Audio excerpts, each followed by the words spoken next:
Existe algo que acontece entre o último suspiro e a eternidade. Algo que a maioria das igrejas não fala. Algo que está na Bíblia, mas que você nunca ouviu do púlpito. E quando você souber quanto tempo a alma realmente permanece na terra após a morte, tudo o que você acreditava até agora vai mudar. Neste vídeo, você vai descobrir o que a palavra de Deus diz sobre esse momento. Não é tradição, não é religião, é revelação bíblica direta. E se você sair antes do final, vai continuar acreditando em mentiras que foram plantadas na sua mente durante anos. Fica até o fim, porque o que vem agora pode abalar tudo o que você pensava saber sobre a morte. A morte é o maior mistério da humanidade e, ao mesmo tempo, a maior certeza. Mas entre o momento em que o corpo para e o momento em que a alma entra na eternidade, existe uma passagem, um intervalo, um espaço de tempo que ninguém vê, mas que a Bíblia descreve com precisão cirúrgica.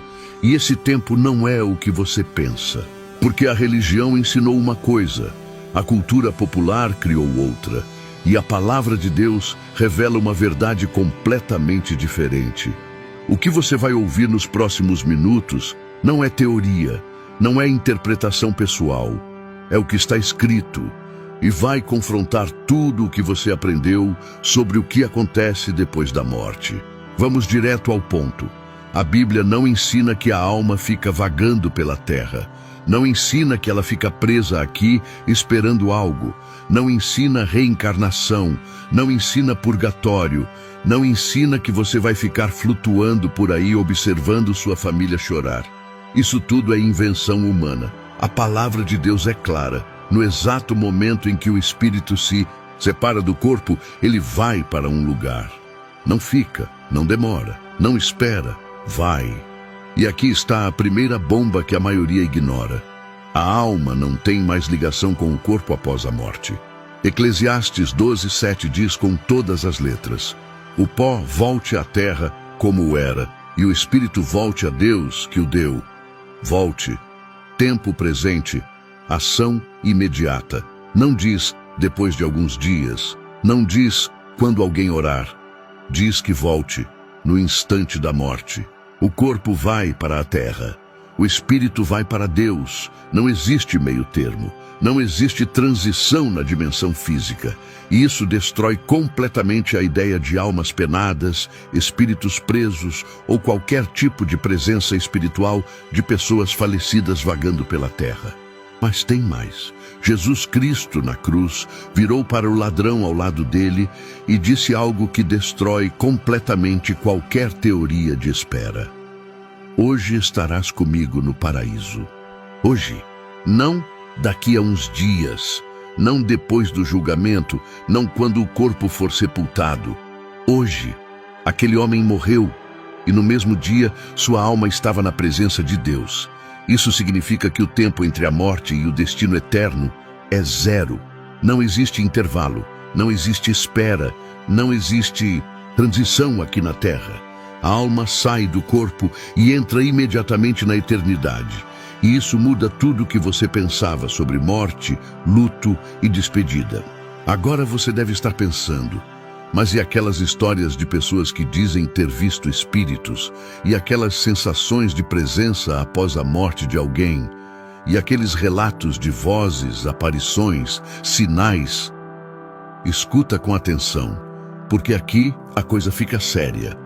A Bíblia ensina que existem espíritos, mas não são almas humanas vagando. São demônios. Espíritos enganadores que se fazem passar por pessoas mortas para desviar, confundir e destruir a fé.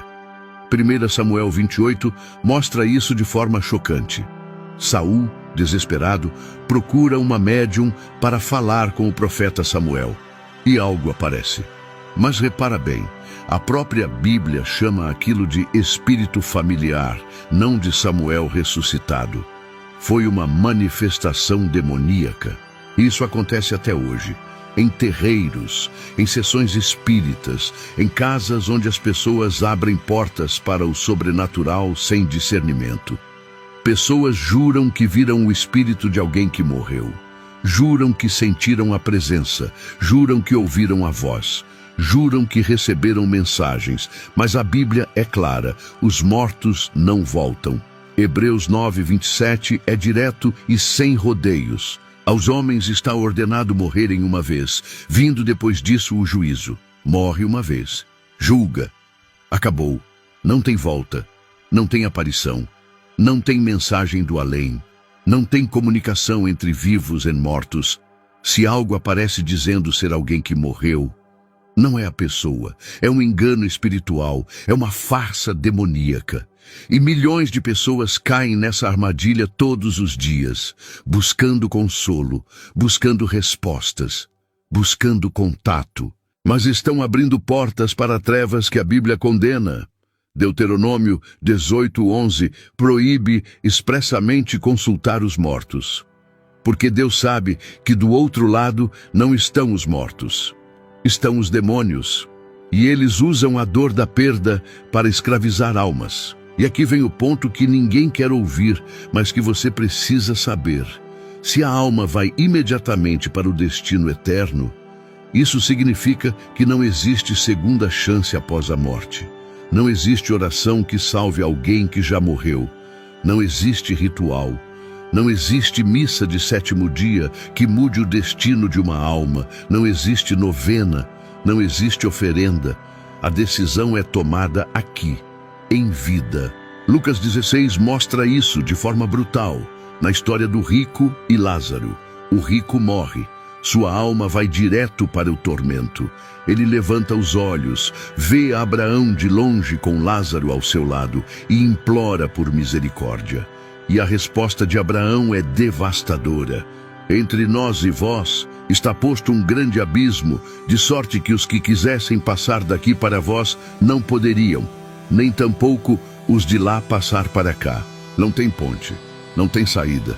Não tem negociação, não tem transferência de destino. A escolha foi feita em vida e agora é eterna.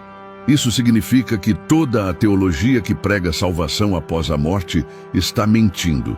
Toda doutrina que diz que você pode pagar, orar ou fazer algo por alguém que já morreu está enganando você. E o pior, está tirando o seu dinheiro, a sua esperança e a sua paz baseado numa mentira. A Bíblia não dá margem para dúvida. Morreu, selou, não tem como mudar. E isso deveria mudar completamente a forma como você vive hoje. Porque se não tem segunda chance depois, então cada dia aqui é uma oportunidade única. Cada conversa, cada decisão, cada escolha. Você não está ensaiando para a vida eterna. Você está decidindo onde vai passar a eternidade agora. Mas espera, porque agora